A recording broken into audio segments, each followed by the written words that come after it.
who's in net tonight? Jars. What goes into that decision when you have a goalie that's, in this Casey, who's played well coming in for Jars, and Jars has had to be pulled 3 of 9 games? Yeah, there's lots that go into it. At the end of the day, we think we have 2 real capable guys, and we're trying to make the best decisions for the team, both in the short term and in the big picture. Jars, when he's at his best, in my mind, he's one of the best in the league, and it's our challenge is to help him get there. We don't think he's far off. We think he's close, and we're going to continue to work with him. What are you looking to get from Ryan Poehling tonight? Well, if Pales plays, you guys know what he brings. He's a talented guy. He brings a lot of speed, size, reach, good on the penalty kill, can play center, can play the wing. Just a versatile player. But he's a smart player. He's a cerebral player. He's conscientious defensively. I think that's an important aspect of his game. But he's got an offensive dimension as well. He's good on the forecheck. He brings a ton of speed.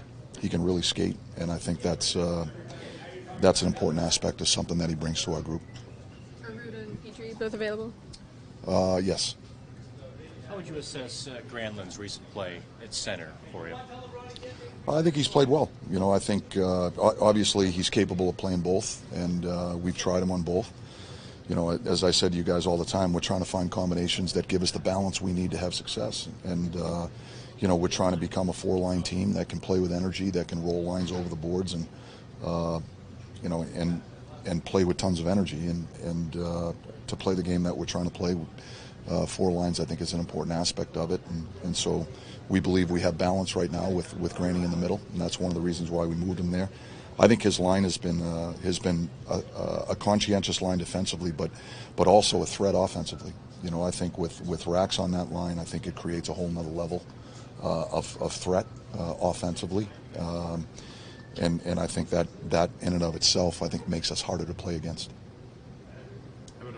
That line too. You mentioned Rax and Granlund, but O'Connor as well. Yeah, OC brings a lot of speed. I think he's good on the forecheck. He's another guy that's big and strong, but I think his speed and his reach. He's long.